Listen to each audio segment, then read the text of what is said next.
Hello, welcome back to my channel. আজকের আমার ভিডিওটা স্টার্ট করলাম করুণাময়ী থেকে। ইয়েস, দেখে তো বুঝেই গেছো কোথায় এসেছি। Kolkata book fair 2026। পাক্কা এক বছরের অপেক্ষার অবসান হলো আজ। আমি জাস্ট উইশ লিস্টে যা যা বই রেখেছিলাম লিখে সমস্ত কিছু আজকে কিনেই ছাড়বো। তো কাদের সাথে গেছি সেটা নয় পরে দেখাচ্ছি। প্রথমেই প্রবেশ করলাম গেট নাম্বার 6 থেকে, দেখিয়েছি 5 বাট পরে হচ্ছে গেট নাম্বার 6 থেকে গেছিলাম, তার কারণ পার্কিং স্লট ছিল ওখান থেকে। ঢুকেই দেখি কি সুন্দর একটা ফাংশন হচ্ছে। দাঁড়াও, ফাংশনটা একটু বাদে দেখাচ্ছি, আগে ফুলগুলো দেখো কি সুন্দর না। আচ্ছা, প্রত্যেকবারের মতনই আমি জেঠুর সাথেই এসেছি বইমেলাতে।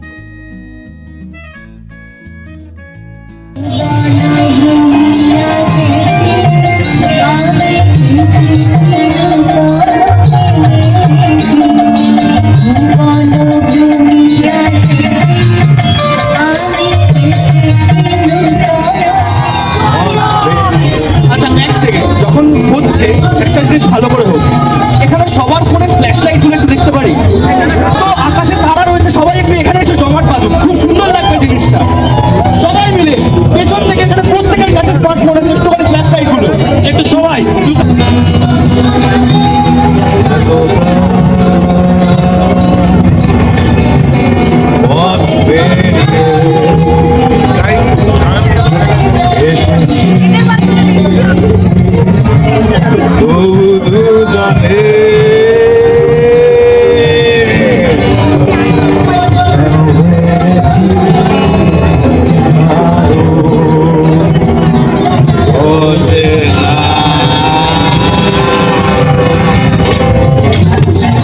পুরো দু রকমের ফাংশন দেখলাম আমরা এখানে।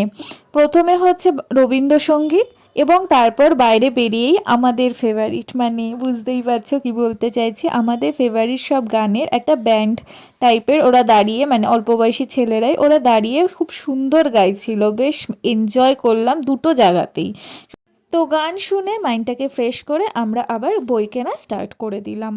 তো প্রথমেই এলাম মিত্র ও ঘোষ এই পাবলিকেশনে, 263 স্টল নাম্বার।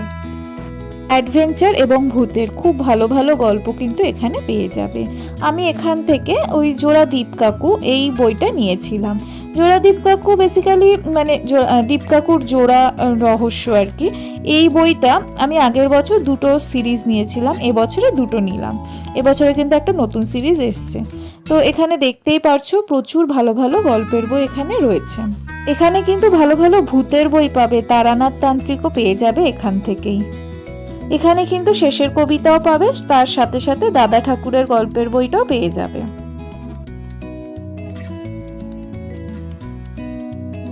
এরপরে এলাম দেবসাহিত্য পাবলিকেশনে। এখান থেকে সমস্ত রকমের কার্টুন কমিক্স সব পেয়ে যাবে। আমাদের ফেভারিট কিন্তু এই জায়গাটা, তাই না? এখান থেকে আমি আগের বছর অনেক বই নিয়েছিলাম সিরিয়াসলি, বাট এই বছর আমি নেব না ঠিক করেছি। আচ্ছা, স্টল নাম্বারটা হচ্ছে 261। তো ভালো ভালো কমিক্সের বই আছে, সব মনে হয় এখান থেকেই পেয়ে যাবে, এটা আমার মনে হয়, কারণ আগের বছর 2-3টে কমিক্সের বই আমি এখান থেকেই পেয়েছিলাম। তো এরপরে দেজ পাবলিকেশন, এখানে এত ভিড় দেখে আমরা আর প্রবেশ করিনি এখানে। আমার খুব ফেভারিট একজন লেখক, এবং মানে উনি হচ্ছে সর্বসর্বা, কি আর বলবো। তো বুঝতেই পারছো, সত্যজিৎ রায়। ওনার সমস্ত রকমের মুভি এবং লেখা সব কিছুর অবলম্বনে এই প্রকাশনীটি তৈরি হয়েছে। এটা হচ্ছে 301 নম্বর স্টল। তোমরা যদি নাও কেনো অ্যাটলিস্ট ঘুরে যেও, তাহলে বেশ ভালো লাগবে, আমার মতে ভালো লাগবে। মানে এই স্টলটি আমার ঘুরে এবং ফটো তুলে জাস্ট দারুণ লেগেছে। তার সাথে এই বইগুলো দেখে তো আরও ভালো লাগলো, তার কারণ ওনার হচ্ছে সত্যজিৎ রায়ের ফেলুদা, সেটা সবাই জানে, সেই ফেলুদার ছোট ছোট সমস্ত পার্টগুলো এখানে রয়েছে।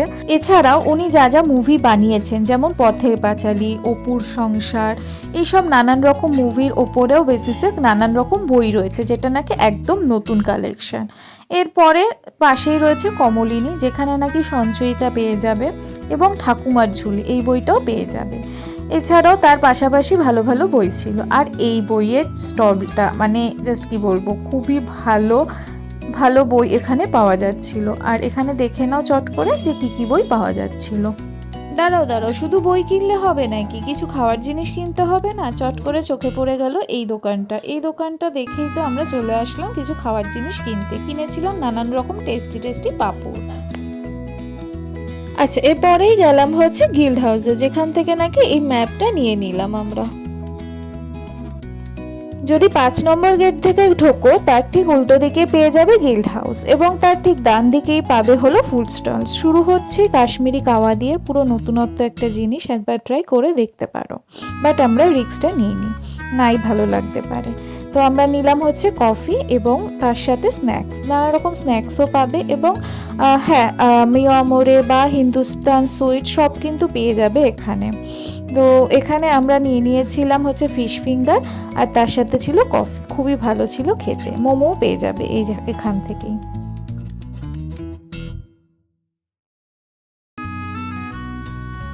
খাওয়া দাওয়া করে আমরা চলে গেলাম আর একটু এগিয়ে। আমরা বেসিক্যালি শেষের থেকে শুরুর দিকে যাচ্ছিলাম। এটা হচ্ছে ওই 4 নম্বরের দিকে ছিল এই সময়।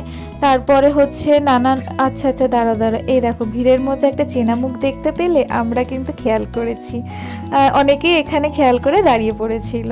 তো যাই হোক, চিনতে পারলে অবশ্যই কমেন্টে জানিও নামটা। আচ্ছা, আর পেয়ে গেলাম আমার ফেভারিট আনন্দ পাবলিকেশন। এখানে লাইনটা দেখো, প্রতি বছরের মতন আমরা লাইন দিয়ে চলে গেলাম আনন্দ পাবলিকেশন। এখান থেকে কি কিনেছি সেটা পরে দেখাবো, পরের ভিডিওর জন্য অবশ্যই সাবস্ক্রাইব করে রেখো। তার সাথে পেয়ে গেলাম একটা টোট ব্যাগের স্টল। এই যে এই ব্যাগটা ছিল 200 রুপিস।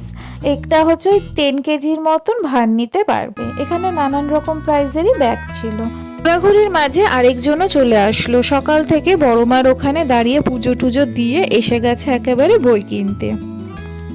এতক্ষণ দুজনে ঘুরছিলাম, এবারে 3 জন মিলে ঘোরা যাক। চলো এবারে যাওয়া যাক শিশু সাহিত্য সংসদে। এখানে সমস্ত রকমের বাচ্চাদের জিনিসপত্র, মানে বাচ্চাদের সমস্ত বই থেকে খাতা সমস্ত কিছু পেয়ে যাবে। আর এটা হচ্ছে নতুন বইয়ের কালেকশন। চটজলদি দেখে নাও কি কি কালেকশন রয়েছে এখানে। এখানে এসে তো ছোটবেলাকার সমস্ত গল্পের বই চোখে পড়লো, যেগুলোর মধ্যে অনেক কিছুই আমার কাছে আছে, আবার অনেক কিছু নতুন নতুন। আর এখানে হচ্ছে ওই বাচ্চাদের যে হাতে লেখা হয় না, মানে হাতের লেখার বই খাতা, এই জিনিসগুলো না এখানে পাওয়া যাচ্ছিল এবং আঁকার কিছু কিছু ছোট ছোট বই খাতাও পাওয়া যাচ্ছিল। একটা ইম্পর্টেন্ট ইনফরমেশন দিয়ে রাখি, 3 তারিখ অবধি চলবে এই বইমেলাটি। এখনো অবধি যদি না গিয়ে থাকো, জলদি চলে যাও বইমেলাতে বই কেনার জন্য। চলো আমাদের বই টই কেনা কমপ্লিট, এবারে বাড়ির পথে রওনা দিই। পুরো ভিডিওটা কেমন লাগলো জানিও, সাবস্ক্রাইব করতে ভুলো না। বাই।